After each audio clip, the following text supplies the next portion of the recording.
Alright everybody, welcome back to the news desk here on INeedComics.com, part of the Pop Culture Network. As always, I'm your host, Dirt, and we're going to take a look at some of the big comic book news stories hitting the scene before we get into this week's new releases. Now, first up, the big story, of course, has been before Watchmen. Alan Moore has said that no one should touch the Watchmen characters because they are so near and dear to him and they were his creation. Of course, they were really the Charlton characters, just kind of reimagined a little bit for this universe, but hey, whatever. Besides that, Alan Moore has no problem taking other people's characters and putting them into books where they have sex with donkeys. But outside of that, Dave Gibbons, the other co-creator of The Watchmen, has said, yeah, whatever, go ahead. I like money. And so on that rationale, DC has announced 7 new Watchmen prequel series, and these are being worked on by some of the top names in the industry. Guys like Brian Azzarello, I guess that's how you pronounce that, Lee Bermeo, you may remember them from doing the Joker hardcover a couple years ago. J.G. Jones, Darwin Cook, Amanda Connor, J. Michael Straczynski, Adam Hughes, Andy and Joe Kubert, Jay Lee. These are some of the top names in comics, in all of comic history, really, and they're going to be working on those books. Now, 7 different books. They will be coming out every week, and DC has said it's going to be set up kind of like the 7 Soldiers of Victory, the way Grant Morrison did that. There's a new book every week, kind of flipping between the different characters, and there'll be one ongoing backup story that'll be in all of the books. So anyone looking forward to that? I know I am, and I know a lot of people have said they don't necessarily think that it's right that DC's doing that, but again, Alan Moore has no problem mucking around with other people's characters, so I think it's all in good fun.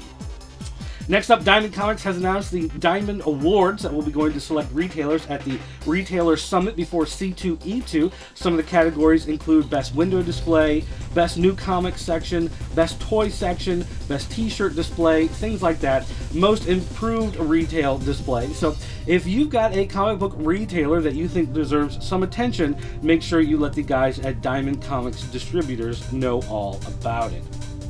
Sales estimates for January 2012 again put DC Comics at the top of the units sold pile, but Marvel at the top of the dollar share. Now, Marvel gets more dollar share because their books sell at $3.99 versus DC's at $2.99. But for DC, the plan seems to be working on getting their books out there in front of people. As far as the top books go, the top 10 comics are all DC Comics.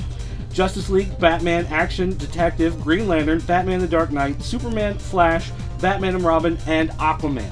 Those are the top 10 books, all from DC. So good for them. The initiative at least seems to be working for getting the titles out there and getting people interested. We'll see, though, whether or not they can turn that into money down the line. Also, comic book creators are asking people to boycott the Avengers movie. You might say, well, that seems kind of odd. Why would we? After all, the Avengers movie is the big comic book movie of the year. But they are pointing to a key decision been made where Marvel has tried to get out of paying any money to the family of Jack Kirby for all the work he did for them. All of the characters that he created, all of the work being reprinted, none of that money is going to the family of Jack Kirby. It was all done as work for hire. In those days, they didn't think it'd be worth anything in 5 or 10 years.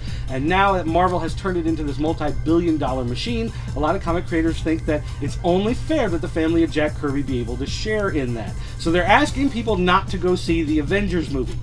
I don't know how successful that plan is going to be, but it is definitely a good cause, and it's something that maybe you should at least think about a little bit before dismissing it outright for being absolutely crazy. Alright guys, that's going to do it for all the important news stories of this week. Now let's take a quick look at some of the books that'll be hitting the shelves today. Supergirl appears in Superboy this week, and Batman appears in Batgirl. But that's not all the Bat family has to offer. We've got Batman, Brave and the Bold, Penguin, Batman and Robin, Huntress, and Batwoman for all the Bat files. Also Batman related, we got Harley Quinn and Suicide Squad, as well as Frankenstein Agent of S.H.I.E.L.D., Deathstroke, and Green Lantern, all coming out from DC this week. Over on the Marvel side, we finally find out who the father is in Battle Scars, as well as Deadpool dies in Deadpool 50, Punisher dies in Punisher Max, and Daken tries to kill Wolverine in the almost final issue of Daken.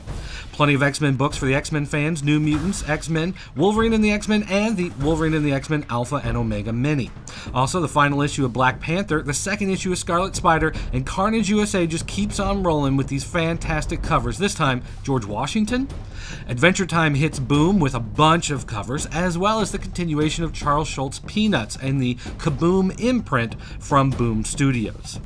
Dark Horse this week features one of the most controversial issues of Buffy of all time. We've got 3 Star Wars books and the new Conan series from Brian Wood and Becky Cloonan. Over at IDW, we've got the new G.I. Joe Snake Eyes, Memorial, and the new issue of Next-Men, which features the aftermath of the Next-Men. Over at Image, Todd McFarlane's crew is bringing out new issues of Haunt and Spawn. We get a new issue of Severed, Last of the Greats, and the new series Thief of Thieves. There are plenty more books coming out this week. Make sure you check shoppcn.com to order your favorites.